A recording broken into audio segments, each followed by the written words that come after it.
Just because it is new doesn't mean it is better, and it may not be better for everyone. However, it has come along to be a big part of why the Dark Eldar can be viable at tournaments. Well, more viable. This detachment release isn't just a, hey, here's a fun new way to play that might suit your collection. It is expected to perform better. So let's look at how and why it is better. If it is better than the Realspace Raiders. It is, but not always. There is a lot to consider. We're comparing the Skysplinter Assault detachment to the Realspace Raiders detachment. I was expecting that when the Dark Eldar Drukhari Codex came along, that there would be a transport-focused detachment. And when the Codex does come along, I expect 3 more detachments, each one focusing on an aspect of the Dark Eldar. The kabalites, the covens, and the witch cults. What the Skysplinter Assault detachment does and why it's good, I'll be talking about unit by unit. I will cover enhancements separately, but the stratagems I will sprinkle in with tactics and plans. The Skysplinter Assault detachment is all about transports. This really does solve the problem of, oh, do we get out of the transport when the firing deck is really nice and safe and you just got comfy? But yes, you do get out of the transports. Get onto objectives, use your objective 2 kabalites to hold those objectives. The detachment rule gives you ignores cover when you disembark from a transport. We know that basically everyone gets cover all of the time, so we need ignores cover. The splinter weapons have no armor penetration. They're really good at wounding, but if the enemy's getting a better save than normal, it really reduces our chance of killing them with gunfire. This helps. And the kabalite warriors, like the stratagem, Skyborn Annihilation, because that gives them sustained hits too. Even without an Archon, because that Archon will probably want to be with an Incubi. They don't have to be, but I would put them within Incubi. Why Incubi and Archon, I'll explain later. But even without an Archon, when empowered, we can fish for 6s. Pain tokens let you do all rerolls. You're not just rerolling failures. This isn't 8th edition. And the Skyborn Annihilation isn't just splinter weapons. The Dark Lance, the Blaster, they get it too. So they can be shooting in a monster or vehicle while the splinter weapons carve through infantry.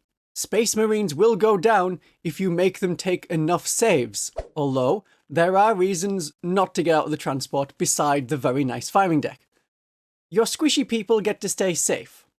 Toughness 3 bodies disappear fast. And if you make it so that the transports are the only thing the enemy can attack, it reduces their weapon abilities. Bolt guns and las guns are not going to do a lot, even against the relatively weak transports of the Drukhari. But there's more that we can do when inside of a transport. Swooping Mockery, mixed with the sticky objectives of the kabalites, that works even when you're within a transport. That's really good.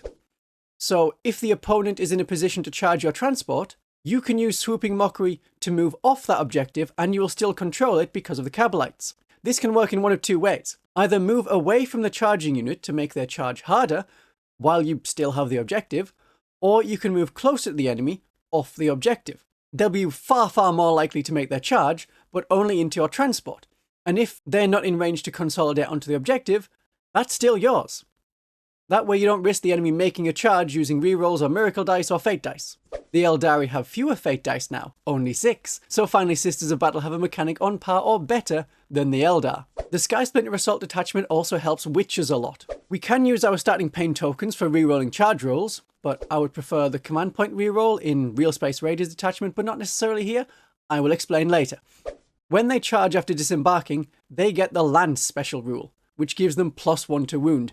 Very necessary for their limp strength 3 arms. Thanks to the Balance Dataslate, you can use a pain token in combat if you need more than 1 armor penetration, and you really do. Against elites and marines, you are halving their saves. You need to kill a unit when you charge to get that pain token back. If you don't, you are in trouble with this detachment, but more on that later. I know I'm starting to sound like a Doctor Who episode with the I will explain laters, but I will explain later. So thanks to the Balance Dataslate, we can use the pain token to get an extra armor penetration in combat, as well as rerolling hits. But I would use the pain token to reroll the witch's charge. I would prefer to spend any command points we have on Pounce on the Prey. We can move a transport, then disembark a unit, and then charge. Wonderful. This is what you need. This is going to make Incubi and Witches swing the Dark Eldar into a viable combat army. So those 2 units especially will want this. So you have your transport hidden, can't be shot at, it's safe, then it moves 14 inches, we disembark and we charge a vulnerable enemy unit. perhaps flying over screening units. We could charge on the first turn if we wanted, but I would wait a little bit. It's safer that way, and the charge is more likely to succeed. Further, we get to store up command points for use on rerolls. This has a really big threat range because we're getting a combat unit to where we need them. Now, your unit won't be able to move in the movement phase after disembarking, so this isn't 14-inch transport move, then 8-inch move from the wyches, then a charge, but it's 14-inch move, then maybe a little bit extra for the disembarking move, up to 3 inches. Everyone has to be within 3 inches of the transport, and then 2d6 charge on top of that. Yeah, I like wyches. They don't have the special combat weapons that you would expect from the models, but in the Skysplinter Assault detachment, they have more viability. I do like the advance and charge in the Realspace Raiders detachment, but charging from a moving transport gives you longer range. The wyches also get the Wraith-like retreat. Any infantry unit in the Dark Eldar army can retreat and re-embark into a transport. Now, the Venoms already let you pick up a unit at the end of the fight phase, but this stratagem lets you fall back and then get in. Venoms don't let you do that. You have to be outside of engagement range. So if a combat has gone wrong and your squishy incubi needs to get to safety, this lets them get into a transport where they should be safer. It also means they can be ready for the following turn if you were victorious and wiped out the enemy. So otherwise, you would have to, in your next turn, move, re-embark, and then move the transport. This way, we're already on the transport, so we can move the transport, disembark, and then shoot, or use Pounce on the Prey to charge. Keep the enemy off balance, keep hitting the things that they don't want you to touch. The wyches are even better with this because they don't need the transport to be nearby. So if their transport is dead or has gone off to do their own thing, like something valuable, scoring primary objectives and secondary missions, the wyches can just make a normal move or a normal fallback move. If the enemy blocked you from an objective, then you can move onwards. With a succubus in the unit, I would prefer to stay in combat. Then with a pain token, we can fight first on the enemy turn, and hopefully then consolidate onto the objective afterwards. But unlike with the Realspace Raiders detachment, I can see myself using all of these stratagems, and they fix one problem I had with the Realspace Raiders. The Realspace Raiders stratagems are unit locked. The Skysplinter Assault detachment stratagems are better because they give units a bonus, but they give bigger bonuses to some particular units. Good. This is more like the Chaos Space Marine stratagems, and this is what I thought the Dark Eldar stratagems in the first place should be more like. What about our haemonculous covens? You are relying on the unit profile alone for the toughness. We don't have the stratagems to make them tougher like in the Realspace Raiders detachment. Transports are your toughness. If you want a horde of monsters rushing the enemy, then the Realspace Raiders detachment is going to be better for your covens. The racks do get a slight bonus on the stratagem Vicious Blades. Normally for transports, I would just prefer Tank Shock, but this stratagem can be used even if you didn't charge, if the enemy charges you, so that's a good bonus. And it represents the unit inside stabbing the enemy, so there's another reason to stay inside the transports. And you do get models on the side of the transports to represent the people inside anyway, so it's good to see that, yeah, there's a dude with a spear stabbing down. I'll have to remember to use the stratagem. You roll a dice for every model that's inside the transport, and on a 5+, it causes a mortal wound. The racks cause mortal wounds on a 4+. This caps at 6, but unlike a stratagem like grenades, where you roll 6 dice for 1 command point, and you can get an average of 3 mortal wounds, maximum of 6, with 10 racks, you get to roll 10 dice, averaging 5 mortal wounds. So this is good for trying to take down vehicles and tougher things. Use the transport to charge an enemy on an objective, then cut into it with the Vicious Blade stratagem. If the transport breaks afterwards and then spills the unit out all over the objective, that works too. So there are still stratagems in the Skysplinter Assault detachment that supports all 3 of the Dark Eldar subgroups, the covens, the kabalites, and the witch cults, but only their 3 core battle line units, not all the units with the keywords. So that is where, if you're going all haemonculous covens, yeah, you have the stratagems that work on haemonculous covens, and you can just keep throwing that stratagem out again and again. Not a bad idea. The Skysplinter Assault detachment relies on transports. Have you noticed all the times I've been saying the word transport? So Night Shields protects any vehicle, transport or not, and the enemy units will likely be throwing high armor penetrating shots at vehicles, so an invuln save is very nice and it stops all the damage. Or it doesn't, because 4+. But that's something I prefer, unlike, say, a Tyrannid Feel No Pain on units in the invasion fleet, which has to be rolled per wound, and then you likely still take some damage. I hope to not need this stratagem and just have more transports to replace it, but in the Skysplinter Assault detachment, the transports must live. So the enhancements that help our units. I'm not a big fan of the phantasmal smoke. You have to stay close to a transport, and I would like my transports to be moving off to hold objectives, get to corners of the board, shooting things, stuff like that. Or for a Venom, I want the unit to get back inside at the end of the fight phase, not just stay out in the open relying on the stealth keyword. There are other enhancements I prefer. Sadistic Fulcrum is a maybe for me. You have a unit with a character with this enhancement get out of a transport, and then the transport is also empowered when you empower the character unit. That isn't the way to do it. One empowered Dark Lance on a Raider is not the best. But if you do it in pairs of transports, so the character unit with the enhancement gets out, they will want to be a shooting unit, so an Archon with kabalites perhaps. They get empowered, good, rerolling all hits, rerolling all wounds. And then the other transport that is still full, and within 3 inches, they get empowered, and then all of their firing deck can be re-rolling the hits. That helps you save on pain tokens. Now at 1000 points, I wouldn't use it because I think it tries to make you bunch up your units too much, but at 2000 points, 2 Raiders with kabalites inside operating in pairs, that can be very good. I do like the cheap Spiteful Raider for 10 points. An extra pain token for wiping out enemies on an objective in the fight phase, it's really nice. That is where the enemy will often be from turn 2 onwards. And I very much appreciate the Nightmare Shroud. Yes, it stops one stratagem, the Overwatch stratagem, perhaps the best stratagem, but if I can't stop that, then I'm forced into being very cagey with my witches and making sure that they are out of line of sight before they charge. They burn like a heretic on Guy Heretic Day. Even one torrent weapon in an enemy unit can cut the heart from a witch unit. This keeps them safe. I would say it's worth the 20 points. Now, why might the Realspace Raiders detachment be better than the Skysplinter Assault detachment? I've mentioned a lot of the problems with Realspace Raiders in my video on how it feels to play Drukhari. It has a little battle report on a top-down green map with arrows that can help you understand how to play. So I've linked that at the end, and it's in the comments. Realspace Raiders still get all the other benefits from the balance patch and the points change. So Raiders are cheaper, which means that Dark Lancers are cheaper. Throwing out a lot of Dark Lancers was very popular, and Dark Lancers firing from the firing deck from kabalites in a Dark Lance Raider are very cheap for both detachments. So Realspace Raiders is still viable.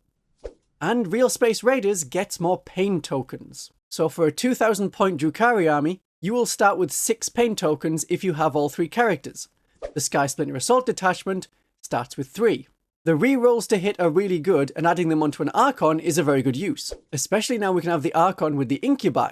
Incubi are a lot more viable, and I don't think we will see Incubi taken any other way. The Incubi attacks are only strength 4, but if you're in the Skysplinter detachment, then you're going to get Lance, so you get +1 to wound. However, the benefit of lots of pain tokens from the Realspace Raiders attachment means that your empowered Archon that's with the unit will be giving them full rerolls to wound. That is better. And that's on top of the rerolls to hit that you get from being empowered anyway. And thanks to the balance patch, they are also getting an extra point of armor penetration. So they can absolutely scythe through enemy units, as long as you have the pain tokens to feed into this unit. That is why this grouping of Incubi and Archon is probably going to work better in a Realspace Raiders detachment, because that is the detachment that will have more pain tokens. If you don't have the pain tokens, it's not doing a great deal. One of the drawbacks of the Realspace Raiders detachment is you need to have the 3 characters. Don't think of the characters as a points payment to start with pain tokens, they are good in themselves. Like we said, I can see the Archons being taken with Incubi a lot. When we think of the Balance Dataslate change, we get an extra point of armor penetration in combat with a pain token. If you don't have the pain tokens, you don't get that bonus. If you have a Realspace Raiders Succubus and you don't kill your enemy in combat, you can use a pain token to fight first, and in the enemy's turn, you will be re-rolling the hit rolls and get an extra point of armor penetration. If you don't have the pain tokens, because you're using your Skysplinter Assault Succubus, that Succubus and Witches will just die instead. The army lives or dies on pain tokens. And then, the Skysplinter Assault detachment has another thing it lives and dies by. If you lose your transports, then your army stops working. All of the stratagems use transports. If you have none, then you have basically nothing to do. No detachment rule. No stratagems beside like the witch retreating. You need lots and lots of transports.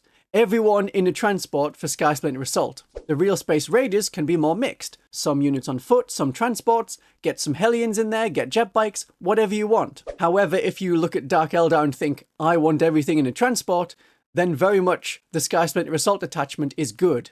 And that is how I see Dark Eldar anyway. The Skysplinter Assault detachment will be short of pain tokens, but there is some way to mitigate it. Making sure the enemy's smaller units get picked off. Using the enhancement, Spiteful Raider, which is very cheap. It is conditional, but it helps. However, the Realspace Raiders detachment has an enhancement, the Art of Pain. It costs 15 points more. Ooh, so much. But all you need for that to work is to be on the table. More pain tokens means more Alpha Strike, and the Dark Eldar have the speed to do that. You need to have a strong punch early on because we certainly don't have the toughness and the numbers to last through attrition. That's the other part of pain tokens to consider. You need pain tokens to kill the enemy. This gives you the killing power and armor penetration in melee, and then in turn gives you more pain tokens. If you don't have pain tokens, you can't get pain tokens. If you face Imperial Knights or an Astra Militarum tank army, and you can't kill them and they won't fail morale, how are you going to get the pain tokens needed to kill them in the first place? It's not as likely in the Skysplinter Assault detachment. So the Skysplinter Assault detachment may be relying a lot on Dark Lancers, and in that case, Dark Eldar tactics have not improved. I know that a lot of Dark Eldar players will want to switch straight to the Skysplinter Assault detachment, but it may be worth refining what you already know. I won't be. I'll be going straight to the Skysplinter Assault detachment because a lot of my complaints were about the failure of the rules to interact well with the Dark Eldar transports. So why would you take the Realspace Raiders detachment? Well, it's the one you've been using, it's the one you know already, so familiarity with some bonuses can help, and then you can try other detachments as you go on. If you don't have many transports, then yeah, you're going to want the Realspace Raiders detachment. If you're playing a bigger game, probably higher than 2,000 points, and you have all three characters, perhaps multiple, then the Realspace Raiders detachment is better, because it gives you more pain tokens for a maximum of +3. If you know that you are going to be facing a super tough many-vehicle enemy army, then starting with more pain tokens from Realspace Raiders can be beneficial for getting rid of them. If you're playing an army that's all covens, or all of the kabalites, then you may want to stick with Realspace Raiders unless you are heavily invested in transports. And that would be more likely at smaller games when you can keep using the Coven stratagem again and again and have your force run up the board. The Talos is really good and tough and gets tougher with that stratagem. The Skysplinter Assault detachment is only helping racks and only helping racks when they're in a transport. But you'd take the Skysplinter Assault detachment if you have the transports, which I would say means you have a Dark Eldar army. So here's my 1,000 point army to try out the detachment. An Archon with an Incubi in a Venom, Succubus with the Nightmare Shroud so we can avoid that Overwatch, plus 10 Witches in a Raider, 10 Kabalites in a Raider so we can be using stratagems to do a lot of shooting and getting out or staying in as we may want, 10 Kabalites in a Venom that splits the unit so 5 of them can stay back on the home objective while the other 5 with the good weapons can cause as much havoc as they want, and then I've kept in 5 Scourges because I want to drop behind the enemy and throw out more Darkland shots, and I've got 3 Reaver jet bikes to get rid of enemy lone operatives and strike into the enemy deployment zone as soon as possible. I could have had more Witches and a Raider or used racks, but I don't have the models. Besides, stratagems are only 1 per phase anyway, so I couldn't charge from a transport in 2 places at once. So doubling up on Witches in transports isn't giving me a massive advantage. Now you'll have to let me know which detachment you want to use and if you think that the detachment change is going to improve the Dark Eldar's win rates. If you want to see me use a very similar army to this in the Realspace Raiders detachment, then I have a video with a battle report included. Have fun with that, my darlings and viewers. Pain from power, power from pain.